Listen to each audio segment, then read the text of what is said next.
Good to see you, Shivon. Thank you so much for being here today and for supporting Canadian AI. As you can see, you are not the only one. Very exciting. Great to see everyone here. This is a great opportunity to talk about everything we've been doing, but mostly all the exciting things to come. And I know everyone here is a big part of that, so it's great to be here. Awesome. So a bit of context to start. This is the third year we've done this conference. Ajay and I had felt very lonely thinking about AI in our little corner for a while, and in 2015 we decided to give it a shot, see if we could get a room together, and I gotta say it was pretty lonely. We had to pull teeth to get people here the first time speakers. It was December, actually, right after you got elected, and we offered, people were like, oh, it's Canada, it's cold, why do we have to do this AI thing, why do we have to do it in Toronto? And, I offered out bottles of brown liquor to keep people warm and offered to name my firstborn child after a speaker to come and keynote. So I do have to make good on that one day. But, Jay and I were remarking on the fact that we had to convince people to think about this. And now, especially since you got elected, you can't help but be bombarded by AI left, right, and center. So I wanted to start by going back a little bit, though. Jay and I were talking about, when was the first time that we really started thinking about artificial intelligence? And so I wanted to ask you the same question. When was that, and what were you thinking about? I think I got into it through sci-fi, like most of us did, whether it was Asimov's 3 Rules of Robotics or looking at watching war games and thinking about global thermonuclear war versus a nice game of chess. Healthy thing for 6-year-old, it was just getting a sense of computers that would be smart. I mean, that was the big thing about war games, right? Yeah. Where we taught the computer to learn, and I thought, oh, well, that's really, really interesting. And I remember as a kid playing chess on my Mac in the 80s, and there was a degree of difficulty setting that you'd actually set based on how much time you let the computer compute. And it was, in my vision of it anyway, it was allowing the computer to go deeper and deeper into all the different possible decision trees, all the different moves that it could make, and to figure out the very best one. If you give it just 1 second or 5 seconds or 10 seconds, it would go a lot deeper and get a much more difficult or advanced moves. And that was sort of me thinking about, whereas I was never a very good chess player, but my moves were 2 steps. 1, look if I'm in immediate or imminent danger anywhere on the board, and then go with my gut. And like I said, never a very good chess player. But now to see how things have evolved into computers because of the work of Jeff Hinton and others on deep learning, doing that gut step a little more tangibly than just what is the perfect logical step is amazingly exciting, but also challenging for us to think about in an ethical and moral frame, but also as a legislator and as someone who's trying to build a frame for us to succeed in a safe and fair world. There's a little too much black box thinking in there for us to be totally comfortable with it. So I hear you're an expert in quantum computing. Given that, these neural networks, deep learning was kind of pioneered very close to here, Canadians are being forced to figure out what artificial intelligence is, what neural networks are. I was hoping you'd give us a little bit of a primer. Okay, like anyone in this room knows more about AI than I do. But for me, it's understanding that a computer can make in a video game or in a simulation, massive numbers of experiments to try, well, if I do this, what result do I get? Okay, if I do that, what result do we get? Whether it's solving a problem or following a car down a road or whatever it is, computers are allowed to experiment basically so much faster than anyone can. I mean, a doctor will see many thousands of patients over the course of their career and develop an extraordinary level to analyze and understand what's wrong with someone, but a computer can do that many tests and simulations in a few minutes or in seconds, and there's a capacity to accumulate data and experimental paths. And that's sort of the machine learning element of AI, where you try all sorts of different things and figure out what works and what doesn't. And for simple things, that's reasonably effective. But where, I feel like I'm getting a test here. But Good news, you're passing so far. what's really exciting is taking that step that simulates a little more the way the brain works, where we don't work in perfectly linear algorithms in our head, logical steps. We make leaps of intuition, leaps of analysis based on experiences, based on. I think about it in terms of what I studied in university, which was poetry, and trying to explain why a poet wrote a particular line. And you'd get really into analyzing, did he mean death? Was he talking about his mother in there? And you could go back and take an interview with the poet who'd say, no, I didn't mean any of those things. You're completely wrong. But the poet could be wrong because maybe they didn't know what they were packaging into that line. They just knew that line felt right. It was the right message for them on an intuitive, on an artistic level. And therefore, there's always more to be hidden in there. So mimicking that leap of intuition, of patterns with forward loops and then recursive loops as we're starting to develop within those hidden layers is really, really exciting. But also, as I mentioned, lends us to a place where maybe the computer can't justify the decision it's taking, or we can't explain why a particular decision was taken. Take the example of self-driving cars that everyone's thinking about now. If you're stuck in an emergency situation and you have to choose between veering into oncoming traffic or risking to hit the little girl that ran out into the street after the ball, you're going to struggle, and you're going to make one decision. And then if 10 minutes later the police officer is grilling you on why you made that decision, you won't maybe know it was instinct. Will you be held accountable for it? Probably not, if it was a reasonable decision that anyone in a high-stress situation would make. Well, self-driving cars will have to make the same kinds of decisions. What is going to be our expectations of what is the right decision?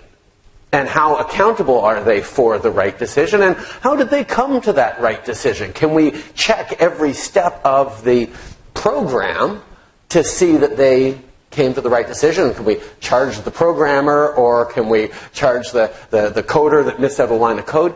Or do we say, no, the computer made a leap of judgment? Well, that's something that's challenging for us to try and figure out how to think around in a legal, moral, ethical framework. And all I can say is, I'm glad we're having the reflections around AI here in a country where we have a Charter of Rights and Freedoms, where we have a decent ethical and moral frame to think about these consequences and these contexts and the benefits of diversity and all the things that we do well in Canada, because there's some parts of the world where those decisions wouldn't be as top of mind, and I'm glad we're having this conference here today.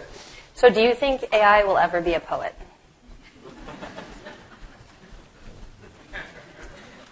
Or one that maybe poetry consumed by other AIs. Oh. We just got deep. Very Was it do androids dream of sheep? What is it? Electric sheep. Yeah. Electric sheep. I've got the Blade Runner reboot on my mind right now. Amazing. Electric sheep. Let's, we were chatting a little bit earlier. One of the reasons I'm so passionate about AI in Canada in particular is, as you know, as everyone in this room knows, I'm a very biased super Canadian. And so one of the things, especially being in Silicon Valley, if I talk to my friends, a lot of our brains are there because it's really exciting, but our hearts are in Canada, right? And part of the reason for that is there's this beautiful moral compass that exists here. And, as AIs become more human, as they touch society more, I really hope a lot of that happens here. And so let's delve into a little bit of what does the future of AI look like in Canada. Let's start a little bit with research. And so Canada started out with this great advantage of CFAR during the AI winter, putting in a lot of research funding. A lot of the pioneering work, Jeff Hinton, we've got Rich Sutton in the room today, has been done in Canada. As of about 2 years ago, there were some criticisms that, hey, Canada didn't wake up to this. The U.S. woke up to it first. A lot of that talent's leaving. Ajay and I had a conversation a year and a half ago. We're like, is it too late? And to Canada's credit, we've fought back really, really hard. And so what do you think the state of AI research is in Canada, and where do you think we need to take it? Oh, I think, first of all, I'm glad it's not being asked here, but there is a question out there. Is automation good? Is AI good? Is it something we need to move forward with, or is it something we need to try and resist because it's going to be tremendously disruptive to our world, our economy, our jobs as it stands? I think we all understand, certainly in this room, that this is the way the world is going. So let's be part of it, and let's help shape it, and let's make sure that we're benefiting from the innovations, both the designing of them and the applications and the jobs that are going to come through it. So there's no question for me that Canada, for all our natural resources, our greatest resource has always been the human resources that figured out how to get those natural resources to markets and success, but now more and more are creating solutions for our everyday lives, investing in people, investing in research, investing in the quality of life that people get. I hear Silicon Valley is getting very expensive and crowded, and a lot of people, the number of stories of people who are coming back to Canada. I was talking with Mark from Vidyard a few months ago saying, you know what, that it used to be that it was very much heading down there. Now a lot more people are coming back. A lot of capital from there is coming here because they're realizing that the clusters we have are really exciting. And yes, we have big companies, the big giants, still buying Canadian startups, but instead of sucking them down to their center of gravity south, more and more they're leaving them here and allowing them to flourish in what is a great ecosystem here. So our focus is on making sure, yes, we're investing in the science, whether it's superclusters, whether it's the AI initiative that we've invested $125 million in, making sure we're successfully drawing in investors who want to set up shop, whether it's Microsoft looking at the Cascadia corridor in Vancouver, whether it's the big announcement we made with Joël Pinault at Facebook in Montreal, whether it's the Alphabet waterfront project we just did here in Toronto, or examples of all of those companies, or Amazon maybe coming to Canada as well. On top of the $1 billion or $2 they already have in Canada. There's a lot of big interest there, but we also know they're coming up here not just because rent is cheaper than in Silicon Valley. They're coming up here because we have an extraordinary pipeline of STEM graduates that we do need to do better on. We have a diversity that makes it easier to go global at a time where some countries, although I can't think of any examples right now, seem to be closing in and pushing away immigrants. We recognize that it's extraordinarily valuable to welcome in people and give them the tools to work. Actually, when I was down at a conference in the U.S. About a year and a half ago, I was talking to a number of people, including Reed Hastings from LinkedIn, and he basically said, look, if you could make it easier for us to bring in top talent from around the world to help run our offices, we'll hire as many Canadian young engineers and graduates as we can possibly find, because we want to do more and more and more. And that's true across the tech sector. So yes, there's a certain amount of bringing in big American companies, but there's also creating those successes here and allowing those successes and those young people and those startups to develop the next platform, the next Nortel or BlackBerry, hopefully with a happier ending on those. But we know we're capable of building those frames. How do we create the ecosystem and, quite frankly, the quality of life around it? Yes, we'll always have winter, but that means you learn how to hug and why we have more empathy. And the quality of life is what a lot of young people looking to succeed in the world and eventually start a family and build a good life. It's not just about the rat race anymore, and it's about living in a great place that reflects your values and that you want to eventually build a family in and build a better success for your neighborhood. And that's a place that Canada has a lot to offer on. We definitely win there. I did want to ask you a little bit about the point you're just talking about, which is the tech giants really taking notice of Canada. Obviously we saw DeepMind come in Edmonton and Montreal are now places that have labs. Facebook, you mentioned. Someone made an off-color joke to me in Silicon Valley being like, oh, Google just bought your country. And I was like, no, it didn't happen. Nothing against Google, but like, nobody buy my country, please. How do you think about that balance between, again, these tech giants coming in, but then also nurturing local innovation? Not that there's like a one-to-one trade-off between those two things, but you do have to be thoughtful about it, right? So how are you thinking through that challenge? Well, you got to think about it on a couple of different levels. One is sort of the clusters are always spinning off. Someone works for Google for a few years and gets a great idea and decides, I don't want Google to own it. I'm going to develop it on my own and sort of sneak out the back door and start up a little company that then hires others. And I mean, we saw this a lot when I was living in Vancouver in the late 90s in the video game industry around EA, where there were lots of little exciting startups that got really innovative. And you can create a cluster of ecosystems that really end up spreading and supporting an awful lot of very exciting innovation and advances.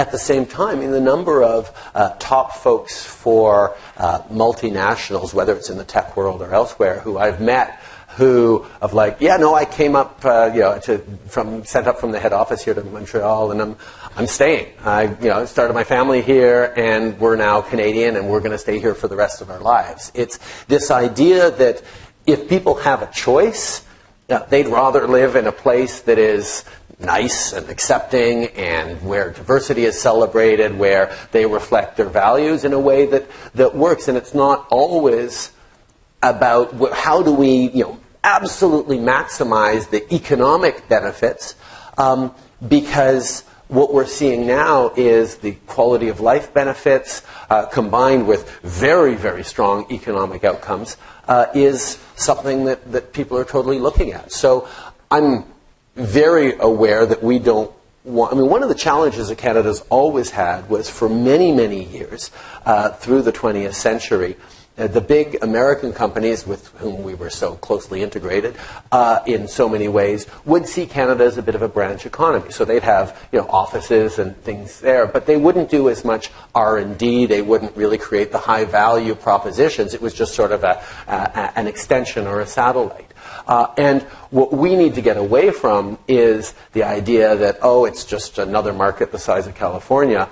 Instead, we need to say, okay, this is a place where exciting things happen that if our company wants to be successful on the global stage, we want to be part of. We need to be part of, because that's where really exciting innovation is happening. That's where people are really thinking about how the world should work, what society could look like 50 years from now, a couple hundred years from now, when we no longer fear differences and we understand that working together is a much better way of solving our challenges rather than pointing and blame and being scared of each other. That's where the world's going to eventually have to go, and I think Canada has a very important story and a very important role to play in shaping that future. I think a lot of people get that. So I'm welcoming people to come here because they're going to find that hiring Canadians and creating success here is a great way to benefit both their country, the companies, and the world. Awesome. So speaking about Canadian successes, this is something that came up briefly the last time we chatted. You mentioned tall poppy syndrome, which is an interesting term because it exists in Canada, and I looked it up, basically across the Commonwealth, but no one knows what it means in the United States. It's kind of antithetical to, for example, the Silicon Valley ideal, which is like, go forth, be superior, go do your thing, be the best.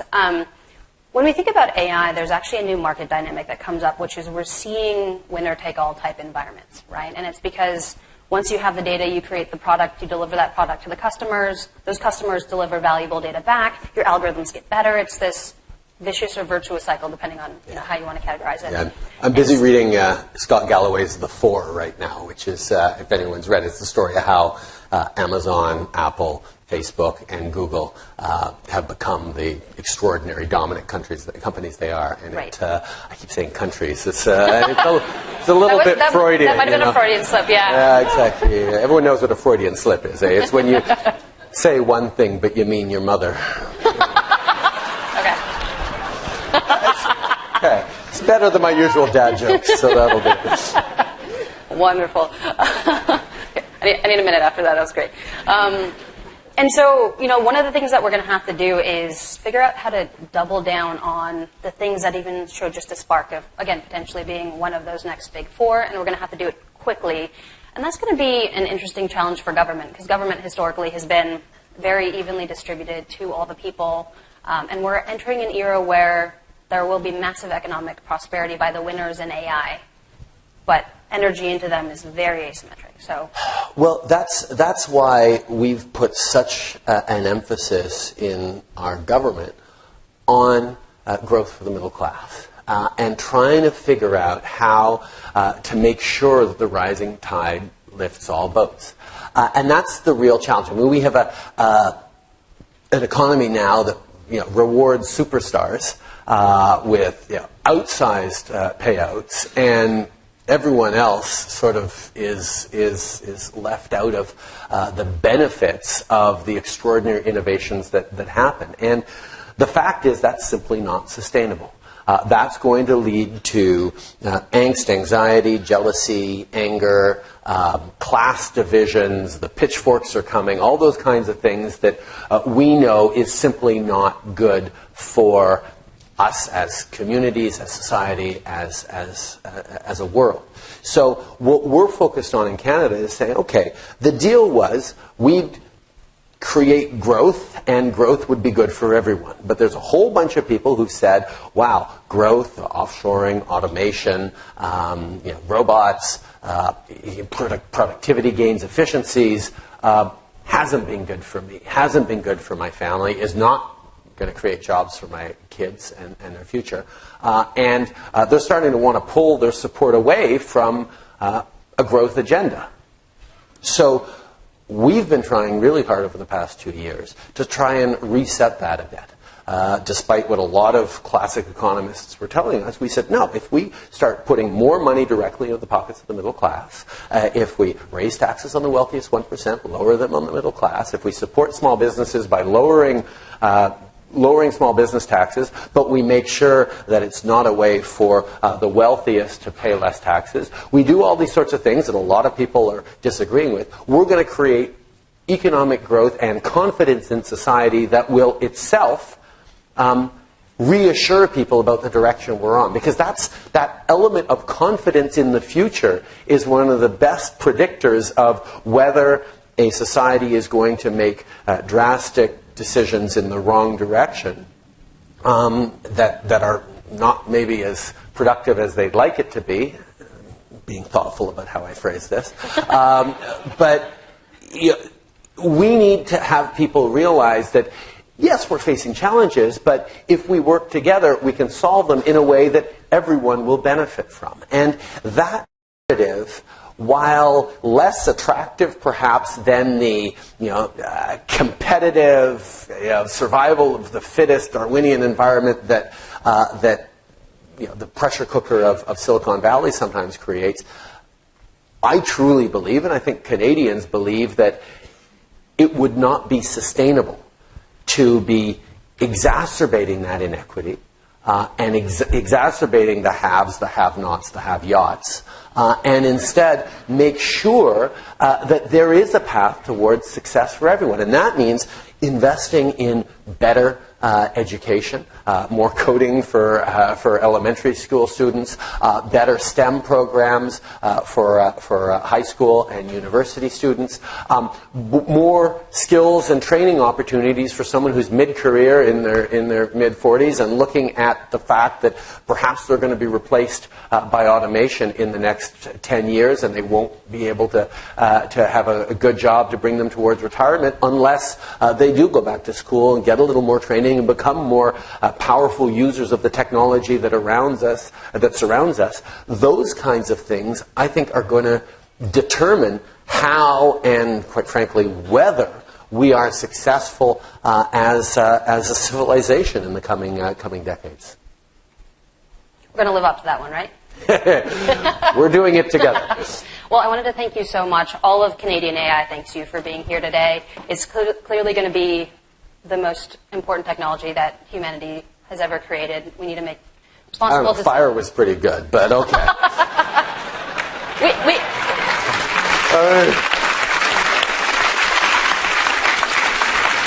maybe it's the best one until the next one. The line I think about all the time is, the pace of change has never been this fast, but it'll never be this slow again. Yes. We're accelerating. So we're going to end on a light note, which is we're doing a lightning round on AGI later, and one of the questions we have, so preview for all of you guys on that panel, is in what year will a human first marry a robot?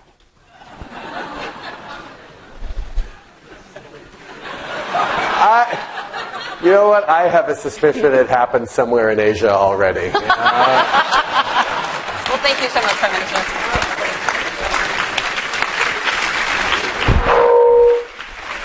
Thank you, everyone.